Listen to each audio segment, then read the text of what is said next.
तर मंडळी सगळी कडबोळी तळून झालेली आहेत। हे बघा तुम्हाला आवाज येत असेल, अगदी छान कुडूम कुडूम झालेली आहे आणि अजिबात कडक झालेली नाहीये। मी तुम्हाला खाऊन पण दाखवते।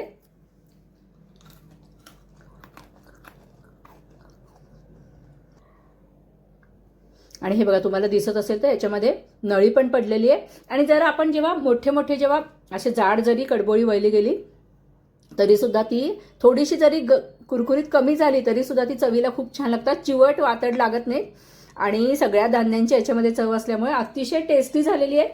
तर चकलीची ही जी आपली बहीण आहे कडबोळी, तर तुम्ही जर कधी केली नसेल तर अशी सगळी धान्य वापरून ही कडबोळी करून बघा। त्याच्यापैकी काही धान्य नसली तरी चालतील किंवा तुम्ही अजून त्याच्यामध्ये बाकी काही धान्य ॲड केली तरी सुद्धा चालतील। तर मंडळी कडबोळीचा हा व्हिडिओ जर तुम्हाला आवडला असेल तर लाईक करा, शेअर करा, सबस्क्राईब करा। धन्यवाद। नमस्कार मंडळी, हेल्दी फूड कट्ट्यावर सगळ्यांचं खूप स्वागत। इथं सगळे एवढ्या प्रकारचे पदार्थ आणि वाट्या बघून तुम्हाला असं वाटेल की फारच काहीतरी किचकट आपण आज पदार्थ करणार आहे का काय, पण मी अगदी सोपा पदार्थ खरं म्हणजे आज करून दाखवणार आहे। फक्त तो पौष्टिक होण्यासाठी जास्तीत जास्त धान्य, कडधान्य, तृणधान्य वापरण्याचा मी प्रयत्न केलेला आहे। तर आज आपण करतोय कडबोळी। करायला अतिशय सोपी आहे, चकलीपेक्षा सुद्धा कडबोळी करायला सोपी असते, कुडूम कुडूम छान लागते आणि अर्थात सगळी भरपूर धान्य वापरल्यामुळे ती तेवढीच पौष्टिक पण होते। तर जेव्हापासून मी ऐकलंय ना कडबोळी हे नाव, तर तेव्हापासून 18 धान्यांची कडबोळी असंच मी ऐकलेलं आहे। खरं म्हणजे याच्या आधी सुद्धा मी तांदळाच्या पिठाची कडबोळीचा व्हिडिओ मी टाकलेला आहे, ती सुद्धा कडबोळी खूप छान होते। पण आज आपण जास्तीत जास्त पौष्टिक होण्यासाठी जास्त धान्य वापरून ही कडबोळी करणार आहे।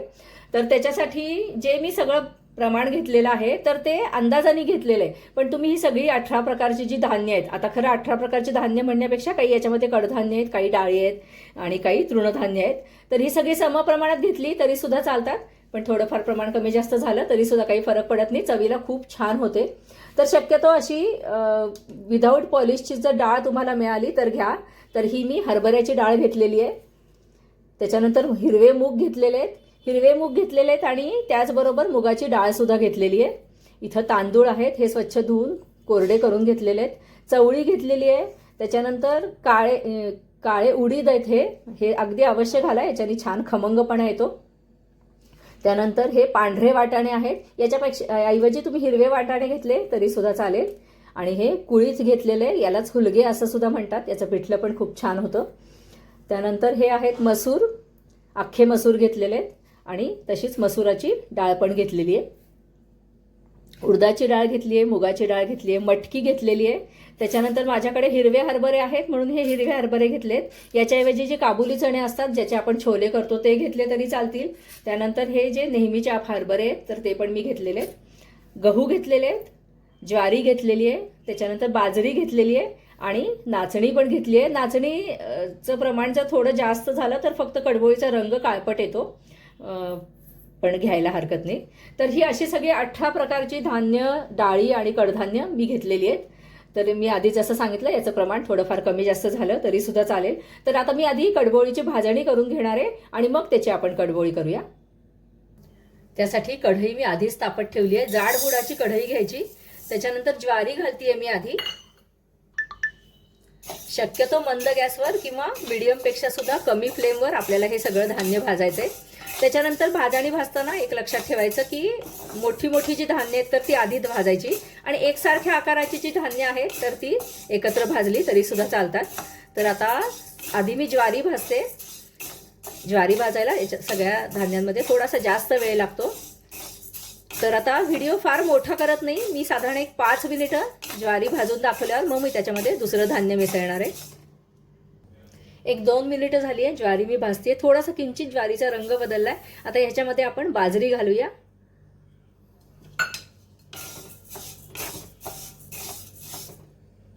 बाजरी घालून 2-3 मिनिटं झाली आहेत। आता मी याच्यामध्ये नाचणी घालतीये। तुम्ही ही सगळी धान्य कापडावर घालून आधी पुसून घ्या, कारण धुतली तर लवकर वाळत नाहीत धान्य ती।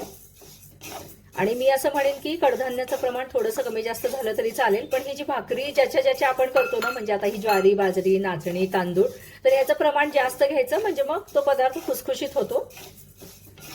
तर आता हे पण 2-3 मिनिटं झाल्यावर मी याच्यामध्ये पुढचं धान्य घालणार आहे, तिचे धान्य भाजायला कमी वेळ लागतो। याच्यामध्ये गहू घालणार आहे,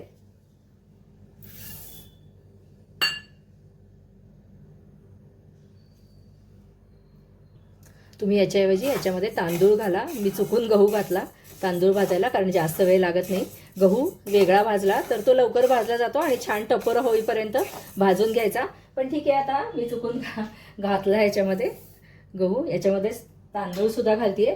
आणि आता हे थोडीशी फ्लेम वाढवून एक 4 मिनिटं मी जरा थोडी फ्लेम वाढवून हे भाजून घेते. छान खमंग वास येईपर्यंत भाजून घ्यायचं. आता एक 3 ते 4 मिनिटं जरा गॅस मोठा करून मी सगळी कडधान्य परत भाजून घेतलेली आहेत. मी जसं आधी म्हटलं तुम्हाला, मी चुकून याच्यामध्ये गहू घातले. गहू स्वतंत्र भाजले तर जास्त चांगले भाजले जातात. तर आता हे सगळं धान्य मी काढून घेते आणि मग आता बाकीची कडधान्य आणि डाळी भाजणार आहे. डाळी भाजताना सुद्धा आकारानुसार एक 1 बाय 1 अशी डाळ घालत जायची, म्हणजे मग त्या डाळी छान भाजल्या जातात. आता ही मी आधी हरभऱ्याची डाळ घातली. हरभऱ्याची डाळ भाजायला थोडासा जास्त वेळ लागतो. तर आता एक 3 ते 4 मिनिटं ही डाळ भाजून झाली की मग मी बाकीच्या डाळी त्याच्यामध्ये ॲड करणार आहे. एक 2-3 मिनिटं हरभऱ्याची डाळ भाजून झालेली आहे. हरभऱ्याच्या डाळीचा थोडासा रंग पण बदलला आहे. आता ह्याच्यामध्ये मसुराची डाळ, त्याच्यानंतर मुगाची डाळ आहे आणि ही उडदाची डाळ आहे. साधारण ह्या डाळी एकाच आकाराच्या असल्यामुळे मी एकाच वेळेला घातलेल्या आहेत. आणि आता एक 5 ते 7 मिनिटं ह्या सगळ्या डाळी मी भाजते आणि मग कडधान्य भाजायला घेते. डाळी आपल्या भाजून झालेल्या आहेत. आता हे काढून घेते आणि मग मी कडधान्य भाजायला घेते. डाळींप्रमाणेच मोठी कडधान्य आधी घालायची आणि मग बारीक आकाराने बारीक असलेली कडधान्य नंतर घालायची. चवळी आणि पांढरे वाटाणे मी आधी घातलेले.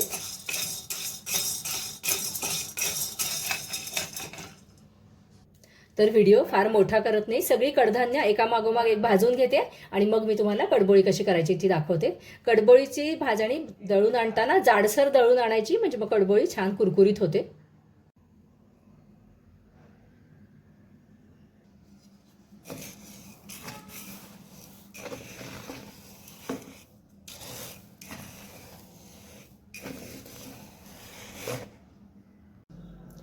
घरघंटीवरच असं हे जाडसर पीठ मी दळून घेतलेलं आहे कडबोळीच्या भाजणीचं. आता याची कडबोळी कशी करायची ते आपण बघूया. त्याच्यासाठी एक 2 चमचे तेल घेतले, ते मी आधी गरम करायला ठेवते. साधारण 2-2.5 वाट्या ही कडबोळीची भाजणी मी घेतलेली आहे. ह्याच्यामध्ये आपण तीळ घालूया. एक छोट्या चमच्याने अर्धा चमचा हळद घेतली आहे. एक छोटा चमचा तिखट घेतलेलं आहे. त्याच्यानंतर हिंग आहे, एक 2 चिमूट. मीठ आपल्या चवीनुसार घ्यायचं आणि ही धने जिऱ्याची पूड आहे. तर आता हे सगळं साहित्य आपण याच्यामध्ये आधी घालून घेऊ. तेल गरम होतोय तोपर्यंत हे सगळं साहित्य कोरड्या पिठामध्ये मिसळून घेऊया.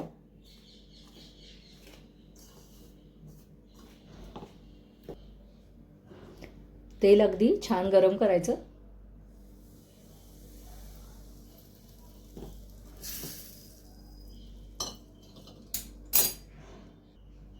याच तेलाच्या पातेलीमध्ये मी थोडंसं पाणी घालते.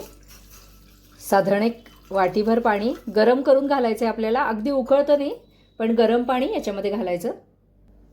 पाणी गरम होतंय तोपर्यंत आपण हे मोहन घातलंय, तर ते सगळ्या पिठाला व्यवस्थित लावून घेऊ. पिठाला मोहन अगदी व्यवस्थित चोळलं गेलं पाहिजे, म्हणजे मग ती कडबोळी खूप छान खुसखुशीत होते.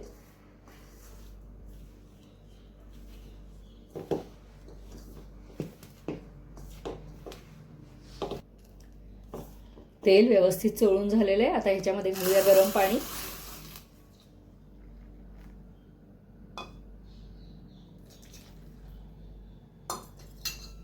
गरम पाणी थोडं कमी पडलं तरी चालतं, नंतर गार पाण्याने आपण पीठ मळून घेऊ शकतो. थोडंसं टेम्परेचर कमी झालं की मग आपण हे पीठ भिजवूया. गरम पाणी मी व्यवस्थित मिक्स करून घेतलेलं आहे. आता याच्यामध्ये लागेल तसं गार पाणी घालून आपल्याला हे पीठ मळून घ्यायचं आहे.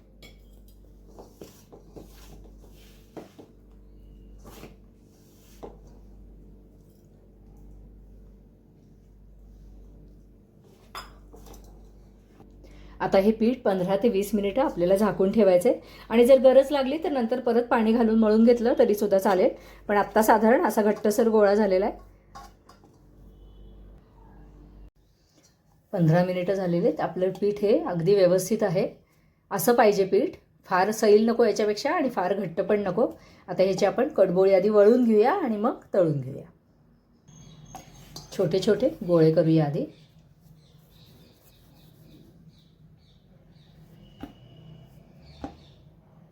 एकीकडे मी तेल तापत ठेवले. आता पोलपाटावर आपल्याला ह्या कडबोळ्या वळून घ्यायच्यात. थोडासा आधी पोलपाटाला तेलाचा हात लावून घेऊया. आणि आता आपल्याला याचे असे गोळे लाटून घ्यायचे हे आपल्याला.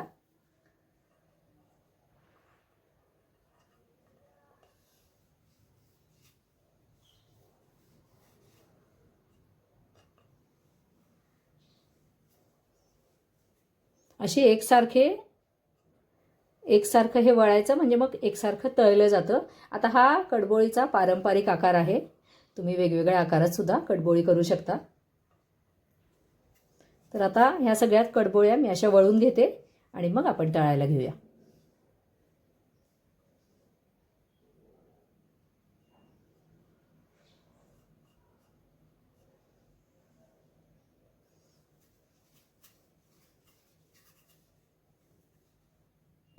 अशा सगळ्या कडबोळ्या वेगवेगळ्या आकाराच्या मी करून घेतलेल्या आहेत. लहान मोठ्या तुम्ही कशा पण करू शकता. आणि आता ह्या कडबोळ्या आपण तळायला घेऊया. तेल तापलेलं आहे. आता ह्याच्यामध्ये कडबोळ्या सोडून घेऊया. गॅस मध्यम ठेवायचा